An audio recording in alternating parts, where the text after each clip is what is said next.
As played by Clark Gregg, Agent Phil Coulson assembles the Avengers, gives them something to avenge, and then comes back to life to lead the Agents of S.H.I.E.L.D. But there's a lot more than that to know about the man with the Captain America trading cards.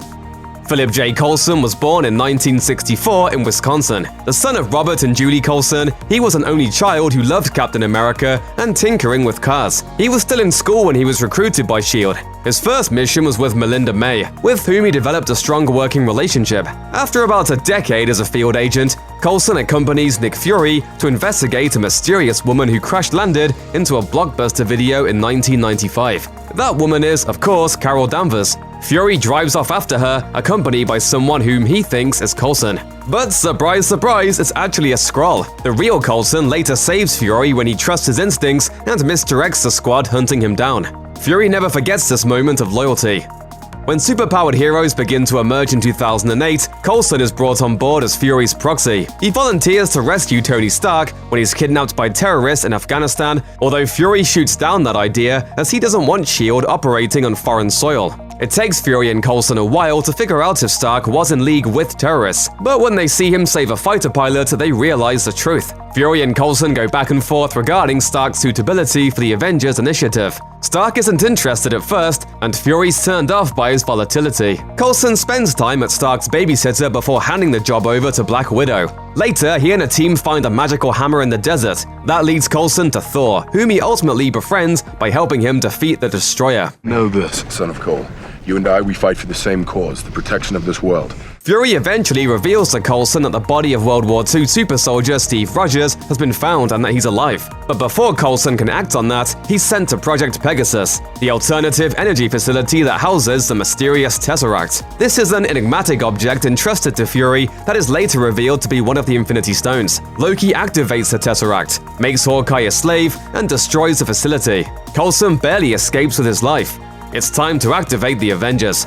Black Widow, Bruce Banner, and Tony Stark are soon on board. After coolly dealing with thunder gods and billionaire geniuses, Coulson turns into a total fanboy around Captain America, asking him to sign his trading cards. Trading cards? They're vintage. He's very proud. Coulson warns Fury that the Avengers won't work unless they're properly motivated. Even when Thor shows up and Loki's plan is revealed, the team does nothing but bicker at first. After Loki escapes, Coulson threatens him with a high-tech gun, but Loki uses an illusion and fatally wounds him. As Coulson lays dying, he urges Fury to use his death to spur the Avengers into action. But Fury isn't about to just let one of his best agents die. After all, Coulson had been put in charge of Project Tahiti, which was exploring the use of the blood of a Kree soldier found by the government to promote rapid healing and even bring back the recently deceased. However, Coulson shut the project down because of its extreme side effects. I can no longer, in good conscience, let the testing continue. When Coulson is killed, Fury has him taken to a facility called the Guest House, where he undergoes a number of surgeries and is given the Kree serum. His memory of it is erased, and all he remembers is recovering in Tahiti, which he refers to as a magical place. Coulson is then given a new task by Fury and Maria Hill. He will lead a specialized squad designed to intervene in areas where unusual objects or events have manifested. His first recruit is a solo operative named Grant Ward, who acts as the group's muscle and wetworks specialist. He also recruits his old friend Melinda May, with tech wizard Leo Fitz and genius biologist Gemma Simmons make up the team's science wing. The team's first mission involves tracking down whoever was behind a cybernetic technology called Centipede, which has been empowering a man named Mike Peterson, who is eventually transformed into a cybernetic killer called Deathlock. Along the way, they pick up their next number, a young hacker named Sky, who's been part of an anti-government network called Rising Tide. After a series of adventures, an enemy is revealed. He calls himself the Clairvoyant, and he's always one step ahead of the team. When it's discovered that the villainous HYDRA has been growing inside of S.H.I.E.L.D., all hell breaks loose. Ward is revealed as a HYDRA agent, and the Clairvoyant is Coulson's old trainer, John Garrett. Centipede was a HYDRA operation the entire time. Coulson flees with his team and learns that Fury is still alive. Fury urges Coulson to finish his mission and take care of Centipede once and for all. Using the same gun he tried to kill Loki, Coulson and his team defeat Garrett. Fury then gives Coulson a cube he calls a toolbox and taps him as the next director of S.H.I.E.L.D. There's no one else I'd trust with this. Thank you, sir. Coulson's team gets back together, establishes a new headquarters, and slowly adds more agents. Meanwhile, he's begun to draw alien symbols, a devastating side effect that previous recipients of the Kree serum had also exhibited. Ward is now Coulson's prisoner, but he eventually escapes, proving to be a stubborn thorn in S.H.I.E.L.D's side. Coulson tracks down others who have been writing the alien symbols. When he learns that they were a blueprint of an ancient Kree city, he's freed of the urge to write them down. It's then a race with HYDRA to find the city. With most of HYDRA's leadership dead or captured, Coulson becomes aware of the threat of the Inhumans. In particular, he discovers that Skye is an Inhuman. When she finds out that her parents are alive and one of them is an Inhuman, she seeks them out, only to realize that her mother is a killer. Eventually, though, Coulson and his team are able to subdue the Inhuman threat, while Coulson is able to handle threats to his leadership. In the wake of all this, Skye decides to go by her real name, Daisy Johnson. After the costly victory over the Inhumans, Daisy leaves S.H.I.E.L.D. and Coulson steps down as director and is replaced by Jeffrey Mace. Coulson returns to field work with Alfonso Mack Mackenzie, in part to track down Daisy. While investigating a series of supernatural murders connected to a powerful book called the Darkhold, Coulson also has to deal with a group of fanatical terrorists called the Watchdogs, who are out to kill Inhumans. Along the way, he encounters the Ghost Rider, whose mortal shell is a young man named Robbie Reyes. Coulson eventually learns that the man behind the murders is Eli Morrow, Reyes' uncle. His plan was to use the Darkhold to build a device to give himself absolute mastery over reality at a molecular level. In the course of this conflict, Coulson ends up stuck between our dimension and hell. He can see his crew, but they can't see him. He is eventually freed when a powerful life model decoy named Ada reads the Darkhold. This allows her to put Coulson back in one piece. Ghost Rider destroys Morrow, apparently sacrificing himself. Alas, more dark times lie ahead as Ada becomes sentient as a result of her exposure to the Darkhold. Ada replaces May with a life model decoy. The fake May's mission is to find the Darkhold and bring it back to Ada so that she can complete her dream of becoming a real woman. In the meantime, she captures Coulson, Mack, and Mace and uploads them into the framework, which was a creation of a scientist named Holden Radcliffe. Even more complications arise as Ada falls in love with Fitz and puts him in the framework as well. In this digital world, HYDRA has defeated S.H.I.E.L.D., and Fitz is a cold-blooded HYDRA scientist. Coulson is a teacher who's achieved his dream of living a normal life. Simmons and Daisy use a backdoor to get into the framework and snap Coulson out of his programming. They eventually manage to escape and return to the real world, though Mace's death in the framework kills him in the real world as well. Ada achieves her goal of having her own living body and a full range of emotions, but when Fitz rejects her love, she goes berserk. So Coulson makes a deal with the spirit of vengeance that inhabits the Ghost Rider, thereby becoming possessed by it and incinerating the otherwise invincible Ada. Is she really? Yeah.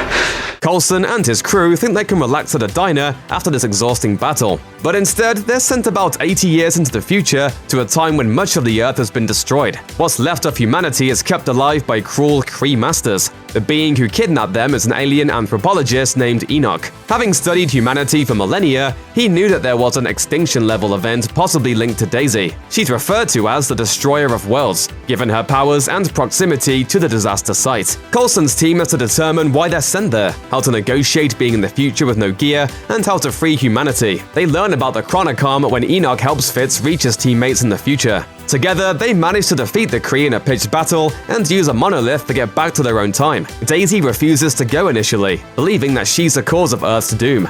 But Coulson knocks her out and brings her back. He wants her to run S.H.I.E.L.D. one day. Upon returning to their proper time, Coulson serves as the officiant for the wedding of Fitz and Simmons. More trouble is brewing, as an act of sabotage by General Hale, an old HYDRA operative, creates a rift into the fear dimension, which starts turning everyone's fears into real solid constructs. In order to stop it, the team gathers up gravitonium, the substance that helps her achieve time travel. It powers the device that seals the rift, but doesn't completely fix it. Coulson volunteers to go and reveals a secret. The deal that he made with the spirit of vengeance to kill Ada means that the Kree blood in his body is gone. As a result, he's slowly dying of his old wound. The gravitonium to seal the fear dimension is acquired, and Fitz forces Daisy to remove a device dampening her powers. It works, and the fear dimension is sealed off permanently. The gravitonium is stolen by Hale so that she can create an ultimate HYDRA agent out of her daughter Ruby. But an agent kills Ruby before she can do any damage, and Hale, who had planned to use Ruby against the Kree invasion, gives the aliens Coulson's location. Faced with no choice, Coulson's old military frenemy Glenn Talbot takes on the gravitonium and crushes the Kree. Unfortunately, it also drives him insane and makes him the threat to Earth's survival. Given the choice of saving either Coulson or humanity with a centipede formula, Daisy saves the Earth. After Daisy knocks Talbot into space, she returns to Coulson's side. It's too late to save him, so he and May fly off to Tahiti together for a little bit of happiness before he dies. Anything else on your bucket list? Just one thing. Parasailing? But his story isn't over just yet. A duplicate called Sarge is created when Coulson is sent through time and space while closing the rift to the Fear Dimension. Sarge is a combination of Coulson's memories and that of a Fear Dimension entity. Its mission is to kill a fear-based creature named HYDRA from infecting any more worlds with their Shrike parasites. He teams up with a reluctant and confusing S.H.I.E.L.D. and eventually realizes his true nature and turns against his allies. HYDRA is killed using Sarge's extra-dimensional sword, and Mac kills Sarge to end the Shrike threat. The end. No, of course not. Actually, there's still another version of Coulson. That's because when the Chronocom hunters then come to conquer Earth, a team goes into the past with a Chronocom life model decoy based on Coulson, programmed to know everything he missed. It just goes to prove that the only thing better than one Phil Coulson is several Phil Coulsons. Hey guys. Check out one of our newest videos right here, plus even more Looper videos about your favorite stuff are coming soon. Subscribe to our YouTube channel and hit the bell so you don't miss a single one.